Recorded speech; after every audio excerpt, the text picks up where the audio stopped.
Welcome to the Healing While Discovering Yourself podcast. I'm your host, Andrea Michelle. I'm an intuitive transformational coach, certified life coach, certified NLP practitioner, and speaker. I've spent the last 22 plus years helping myself and my clients learn how to create their own happiness and live more abundant lives. In this time, I've also overcome and healed from child sexual molestation, a compulsive eating disorder, hunger, and homelessness. Now it's your turn to move forward with your life and heal from childhood traumas or past experiences. In this podcast, I'll share how I was able to overcome all of my past struggles, as well as my personal stories of overcoming jealousy, loneliness, resentment, and bitterness, and how I learned to forgive. I'll also help you explore your shadow self, deal with having low or no self-esteem, and address feelings of not being worthy or loved. Using my personal experiences and extensive training, as well as stories of grief, loss, depression, and anxiety from my guests, I'll help you change your life and finally heal. Hey, loves. Welcome back to the Healing While Discovering Yourself podcast. And you know what, y'all? I have to say this because I don't know if y'all know this, but I had another podcast called Finding Bliss, and I pretty much brought the audience in or back the same way. And so every time I say, hey, loves, sometimes I want to say to the Finding Bliss podcast. And actually a few times when I first started recording this one, I'm like, welcome back to the Finding Bliss podcast. Oops, wait, nope. That's not it. So my editor had a lot of editing to do. But anyway, I want to welcome y'all back to the Healing While Discovering Yourself podcast. And if you are new here, if this is your very first time listening to the podcast, I want to welcome you and thank you so much for deciding to listen, deciding to hit play.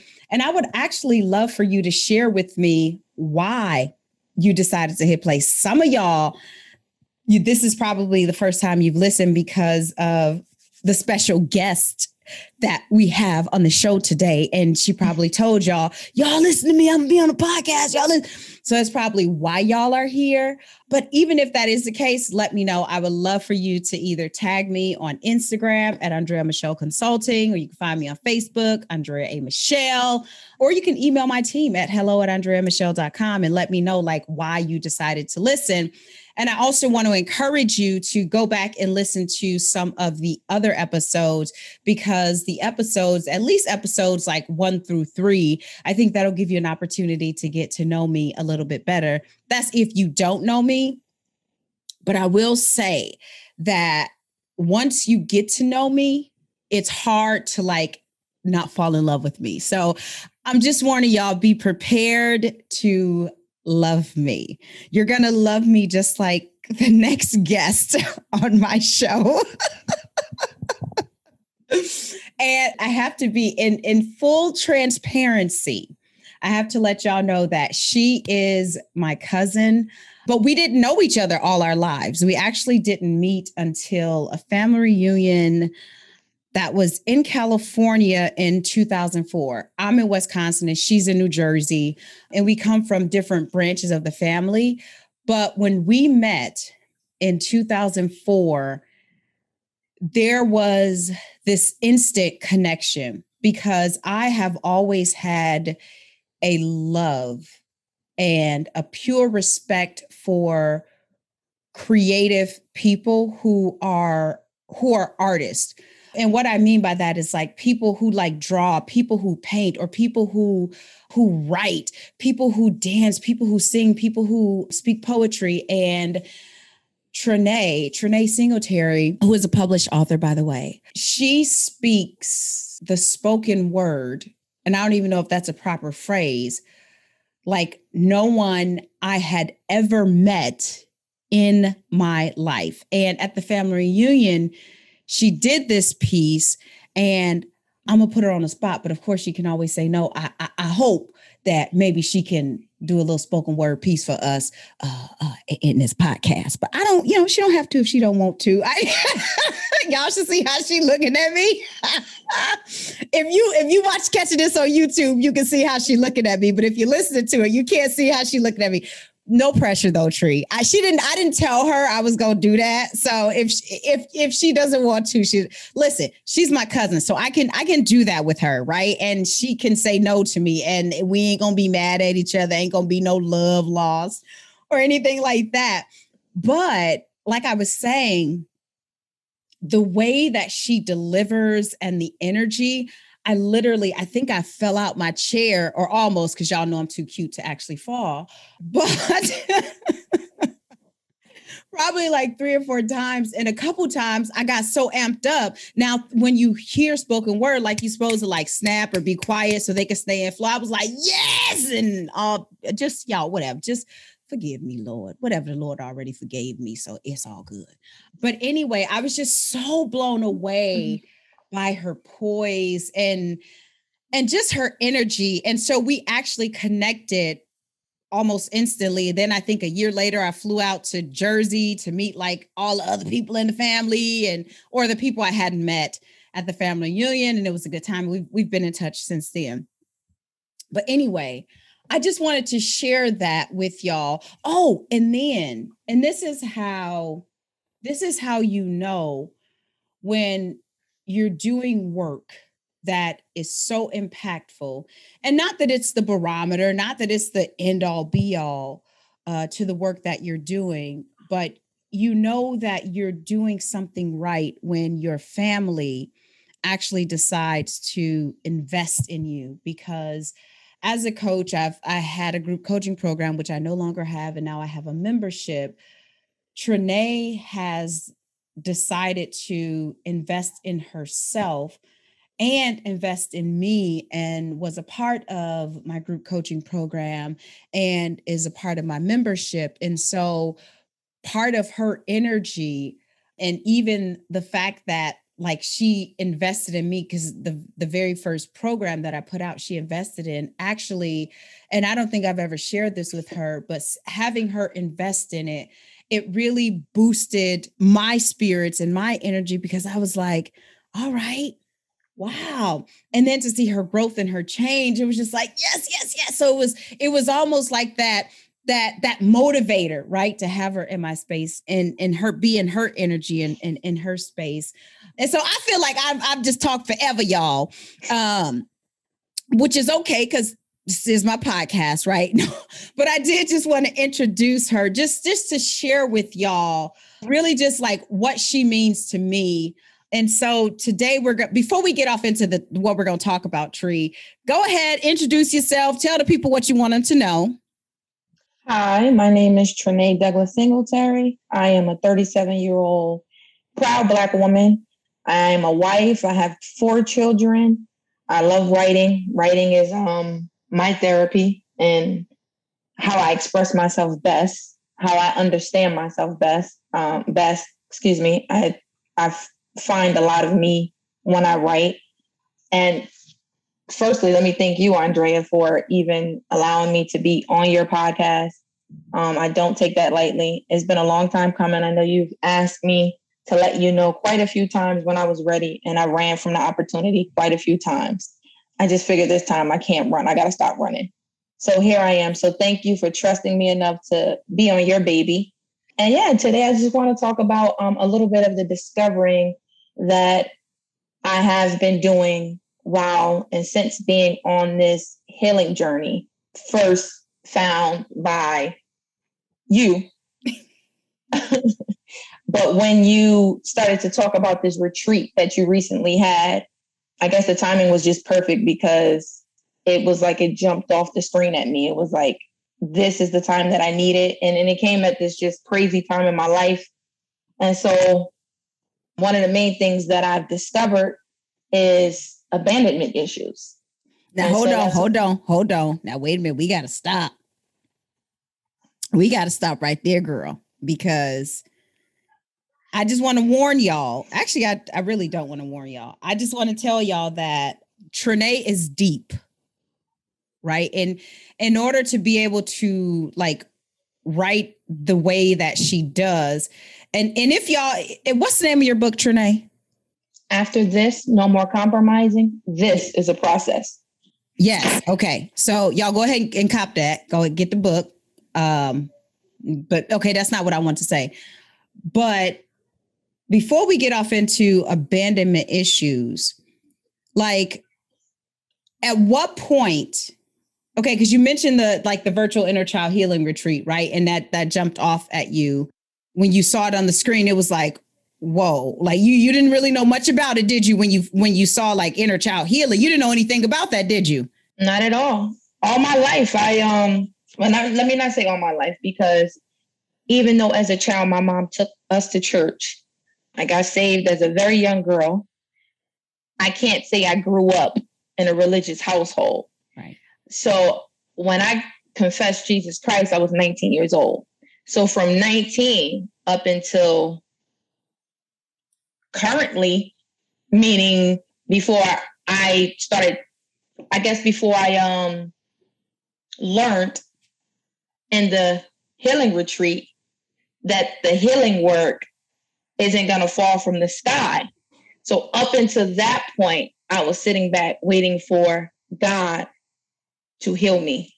I was believing and waiting for God to heal me, because healing is the children's bread.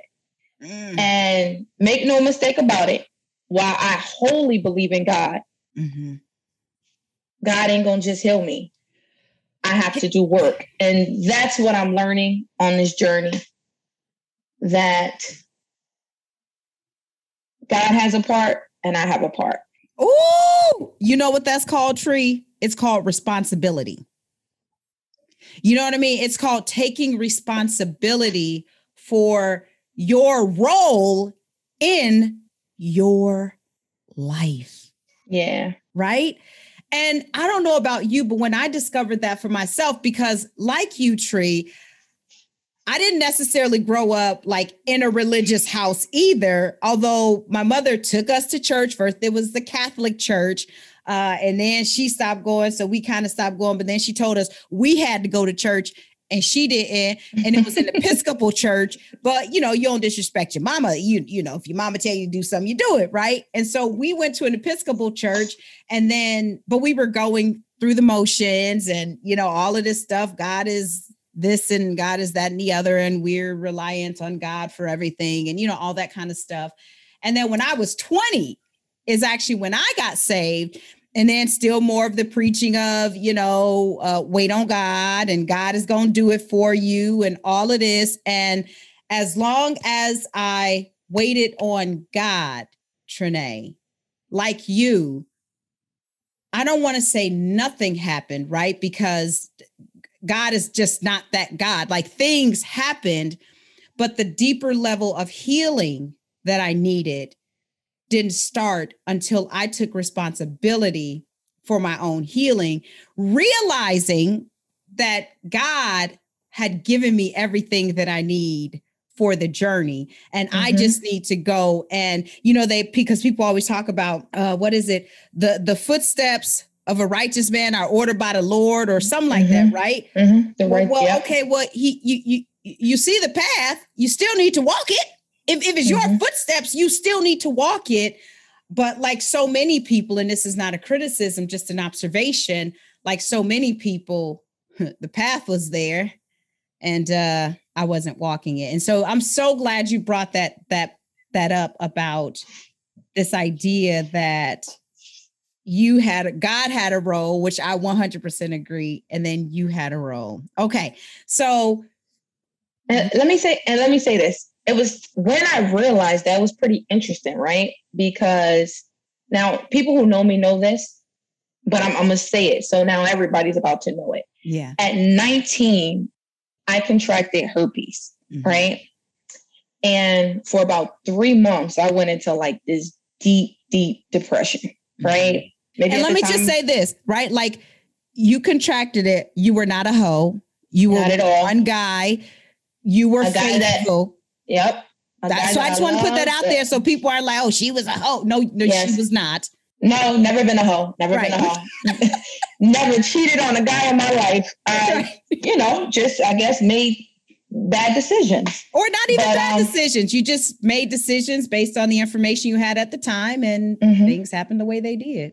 Absolutely. Absolutely. So at that time, I don't even know if I would have called it depression, but I'm calling it that now. And what I realized at that time, for about 3 months, I think I was out of my mind. Like, I mean, I felt dirty. I felt filthy. I didn't want to be around anybody. And I knew I was out of my mind because I kind of withdrew from, I didn't want to be around anybody in my household. Didn't want to be around anybody. Wouldn't look myself in the mirror. But the one person that I ran to after the 3 months, he vanished, right? He vanished for 3 months. But after the 3 months, he came back around, and he was the only person that I would run to. He was the one person that I would go to and continue to have sex with him, unprotected sex. So I know I was out of my mind, right? Crying every day. It was just, I just really thought it was the end of my life, and I just was still living. And then one morning I decided to get up and go to church, right? And when I went to church, that was interesting because for years I said that when I joined church, I went to church. I didn't, sort of like, it's very similar to your story, Andrea. I went to the church, saw everybody experiencing God. I wasn't experiencing him the way I saw others experiencing him. You know, I wasn't jumping. I wasn't shouting. I wasn't screaming. I wasn't dancing. I just was sitting there. The message was good. So the message, compelled me. I felt like the message changed me, but I didn't experience God. So after a few services, still not experiencing God, this guy who I had been crushing on for years, now for some reason, an opportunity presents itself. And I go there. And when I go there, because I'm not experiencing God the way I see my homegirls experiencing them. Now I had to stop drinking, smoking, everything that this faith said you shouldn't do, right? I had to stop doing all of that. But my homegirls were still drinking. My homegirls were still partying. They were still having sex. I mean, I was picking some of them up from their boyfriend's house. And we're in the same church service. And they're catching the Holy Ghost. Right? I mean, they're dancing, doing laps around the church, and I'm not feeling anything. So it discouraged me, and I stopped going. So when I stopped going, I got in deeper with this guy. So for years, I said, I contracted this disease because I left the safety of God. I went into the church and went back out. That's what I believed for years, right? Oh, wow. So when I went back after the 3 months broken, I went back like I don't have nowhere else to go. Like if I don't get it together, I'm not going to make it. I'm not going to live to see 30. So I went back to church. I went back to church, and the pastors preached the message called Coming Out of Hiding. And towards the ending of that service, I felt God like no one could never tell me I didn't feel God on this day. But by the time I left that service, I left different. And I never heard again over the disease, over the fact that I had the disease. So in my mind, God healed me in that service, right? He healed me in that service. Like all the brokenness and everything I was feeling over having this disease, what I had just gone through 3 months prior. It was no more. I left that service and that weight was lifted. I was no longer ashamed because of the herpes. I was no longer beating myself up. I wasn't angry with the guy. I was able to forgive the guy. And to this day, I still forgive the guy. I'm not angry with him. And I know that was only God. God did that. He healed me, right? So you were open enough. But the thing is, what a lot of people don't pay attention to is that you had to be open to receive that, right? So you opened yourself up because, like you said, you were broken.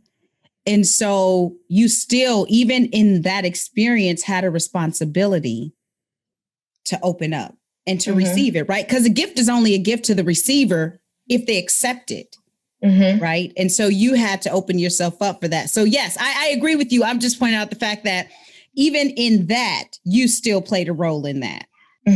So I brought that story up to say, imagine what was going through my mind when I got the revelation that God ain't just going to come heal me. I got to do the work. right? Yes.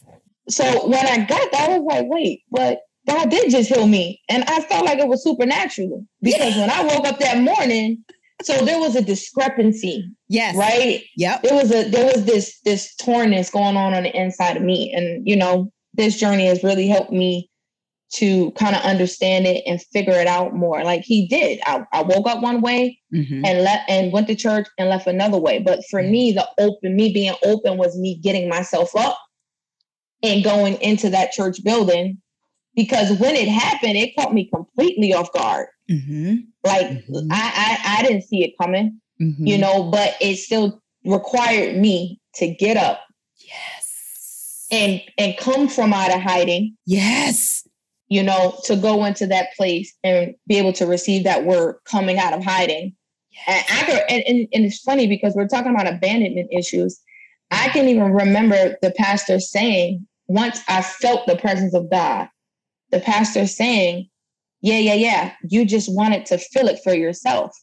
You needed to know it for yourself. Yeah. No one can tell you this. You have to experience this love for yourself. Yeah. So it's funny how it seems like everything just kind of like has a way of coming together and connecting. And because everything really is related. I personally don't believe in coincidences. I don't believe in happenstance. I don't believe that, it just had I think that everything happens by design. And what I mean by that is I believe that there are universal laws, which means that there are laws that really truly govern the universe, right? And for a very simplistic example, because we're talking about, we're talking about your experience with God, and we're going to get into the abandonment issues, but I think this is important so that people can understand your journey, like how you got from where you were to where you are now. But a simplistic example of like a universal law is that like you reap what you sow, right? Which is, whatever you put in the ground, it will come back to you. And that's just the way it is, the law of cause and effect. And part of that is like the law of manifesting, the law of attraction, however you want to look at that. But so my grandmother, who hardly ever went to church, but she sent her children to church. And when she would send her children to church, she would always send them with an offering. Because of that, my grandmother didn't go to church, but because of the universal law of reaping and sowing, right, the law of cause and effect, my grandmother was always stable financially, right? She didn't have to go to church and sow 10% and get told that if she didn't, God loves a cheerful giving, she going to hell and all that. No. She didn't have to receive that condemnation, the guilt into giving in order for her to receive. But because she followed the law of reaping and sowing, the law of attraction, if you will, which is the same thing for those of you in case you don't know, because she did that, she received, right, beautifully, because she gave beautifully, even though she didn't sit in a church every day. And again, that's just a very simplistic example. And so I believe that everything is all related. That like there are no mistakes. There's no such thing as bad timing. There is no good vibes, bad vibes. There's no you're right, I'm wrong, you're right. Like everything really truly just is. So I just want to just say I'm with you on that. So now let's talk about, Trenee, like how you got to discovering let me take that back because I think language is important. Let's talk about how you got to discover, because you didn't create abandonment issues, but how did you discover that you were dealing with abandonment? So let me start from here. So before you started to advertise or promote your retreat that you had coming up, within the past year or two, I had been just going through like a really, really weird time with relationships, right? And I mean, I don't have that many relationships in my life, right? Mm-hmm. But the relationships that were there, I was going through a really, really strange time. And I was finding myself hurt over them, right? Like really just hurt over these different relationships that I held there, right? Mm-hmm. And I just couldn't figure it out. But these relationships were not like what was going on wasn't new. It had been going on all my life in different relationships, right? But I guess just at this point in my life, it was just like, okay, like why and what? And I started asking questions like, you know, like why does this happen and why is this happening? And you know, you say those things to yourself, like I'm a good person and right. You know, I'm a loving person and I'm consistent and what you see is what you get. And there's so much in me. And why can't people see it? And, you know, why if people see it, why don't they want to keep it? And asking questions like that. And you advertised your upcoming healing retreat. And I'm looking at it. I've been wanting to work with you again for a long time. Right. You know, but for whatever different reasons, I couldn't. And this opportunity that came up and it was an affordable opportunity, right? And I've always been the kind of person that like always had the desire and even the drive to invest into me, right? Yeah. Even like I'll find myself buying like 10 books, right? And I may not even read all 10 books. I may not read 9 of the books, right? I may read the title and get, you know. But it was the fact that I knew I needed the books, right? At least for me. Like I've always been that kind of person, like listening to encouraging stuff, empowering stuff, always trying to, you know, give myself the fixer up, right? Yeah. And so when you promoted this or whatever, and I'm like, you know, and I had just got some money had just came in, and I was like, and I was nervous and everything. I'm like, I don't know, because you're tough. Let me say that you're tough, right? Wait a minute, straight. Okay, I am. I ain't gonna even lie. Yes, you're tough, and maybe because we're related, you're tougher. You're a little tougher on me, in my opinion, right? But you're tough, and so I'm sitting up there, and I'm. But it's with love, though. But it's with love. It is. But it's sometimes in a moment it don't feel like it. But I know, I get you. But at the end of the night, when I sit with it and I think about it, real has to recognize real, right? You gotta, you know, still search for the truth in it. Right. I love that. Search for the truth. I love that. Yeah. Search for the truth in it. So I'm looking at it and I'm like, do I really want to do this with Andrea right now? Like, because truthfully speaking, when you think about, you know, a virtual inner child healing retreat, that in itself is like, what? Like, just the words itself is deep, right? No. So it's like okay. So I'm like, but reading it, I knew I understood. I need this and I need it now. Yeah. So I bought into it, right? I invested in it. And when that week came, let me say that week it's changed my life. It's changing my life, right? Yeah. And there were aspects to it that was a little challenging and difficult for me because I'm not used to it, you know. But I will say what needed to show up, showed up. Yes. So having all those feelings and struggles within the relationships that were important to me or are important to me, let me say that, I realized this retreat is for me now. I need it now. So I joined the retreat. So the retreat started and on it was like, okay, it was really, really interesting. You know, how you did it. You led the group into these meditations of, you know, trying to go and find the inner part of you that wanted to show up. And for me, mine was really, really interesting because the first day I felt like no one showed up for me, right? I couldn't see my inner child. But I could feel her, you know, which was interesting. I could feel her. I couldn't see her, but I could feel her. And the feeling that I had got, it was overwhelming, was a feeling of loneliness. right? And I think you tried to help me figure out why I was hiding, because I was there. I was just kind of like hiding. And I think you had helped me to kind of like realize that she was afraid of something, maybe, or fearful of something.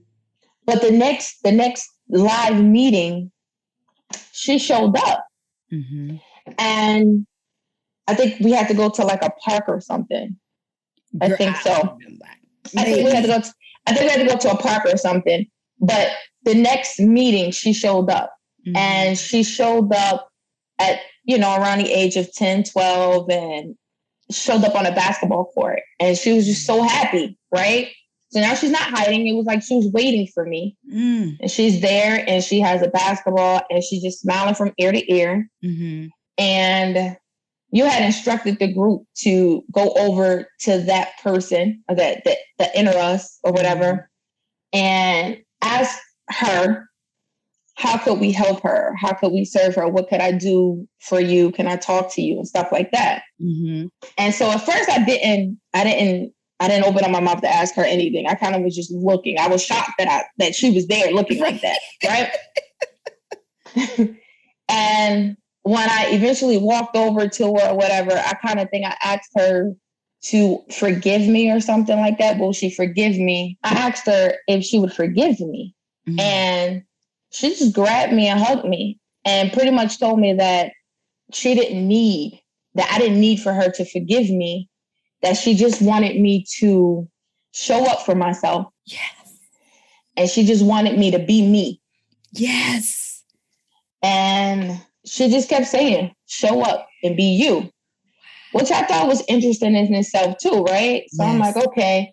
And so after that particular meeting was over, you asked if the different people wanted to share. And I shared. And when I told you what she said, and you said something that was just kind of like so pushing.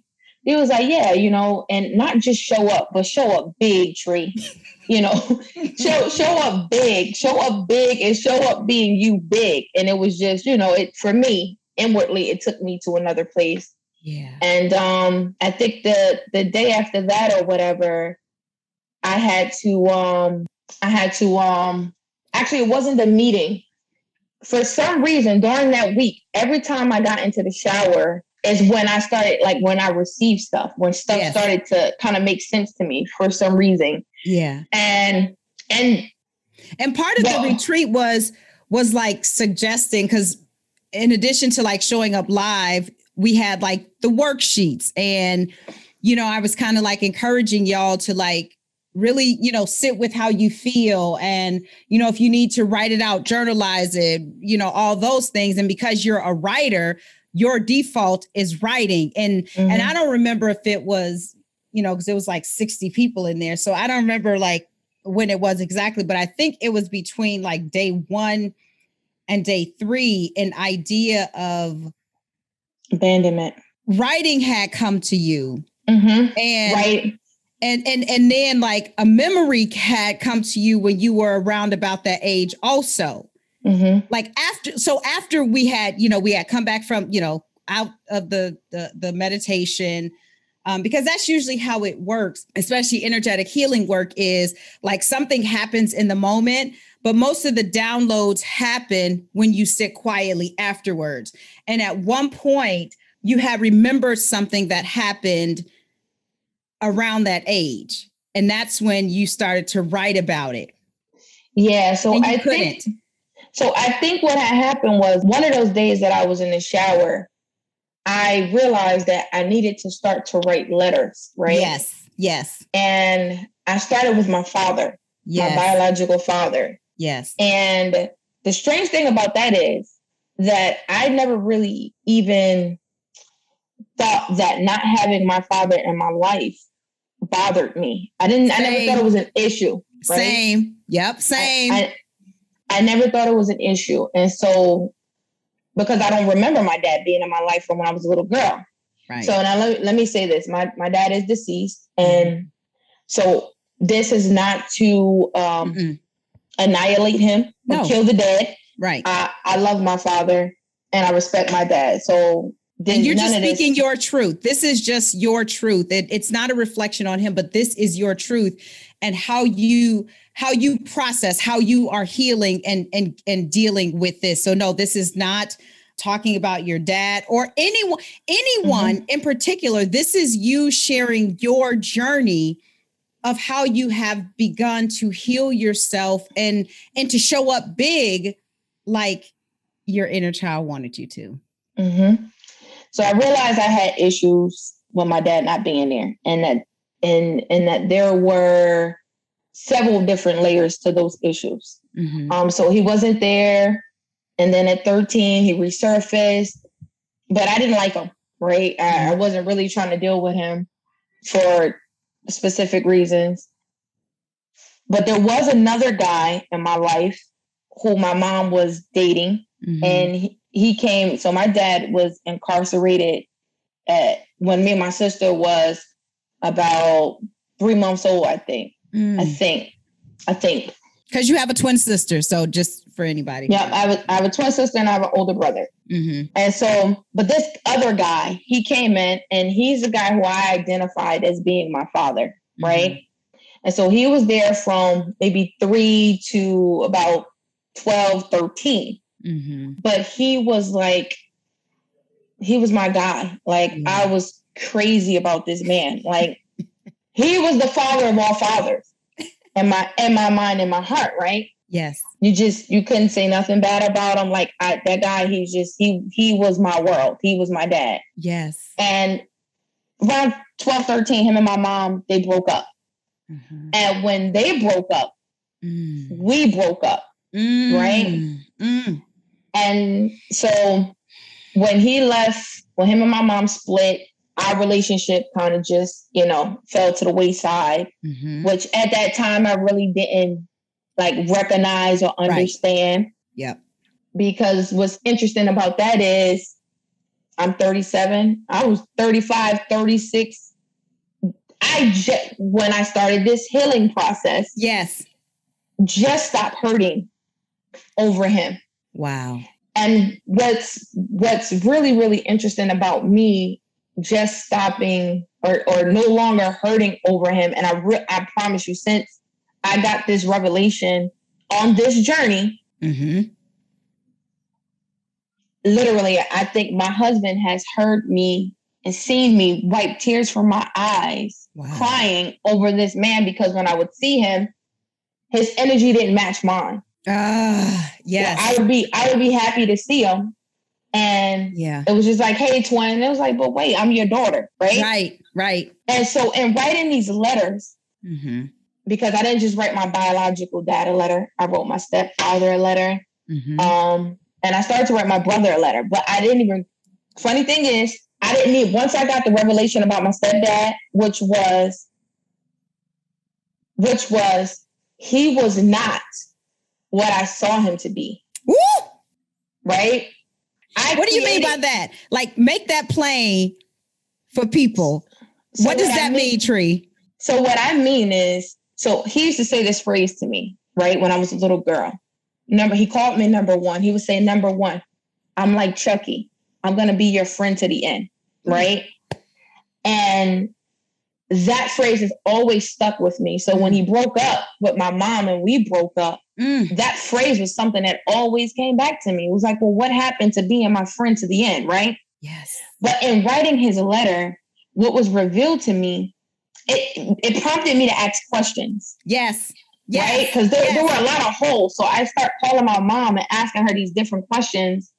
And I'm like, well, wait a minute. Because at the time he was in and out of jail, which you didn't remember. Exactly. Which I don't remember. Yep. And he was a functioning addict at the time. Wow. So he was in and out of rehabs also, right? Wow. And I don't remember that. I remember him being in my life, actively helping my mom raise my siblings and I. Even though I always identify my mom as a single mom, in my mind and heart, he was always there. He was my father. He was present. He was consistent. He was there. But in writing this letter, I'm like, wait a minute. My mom said we used to go visit him in jail. I don't remember that.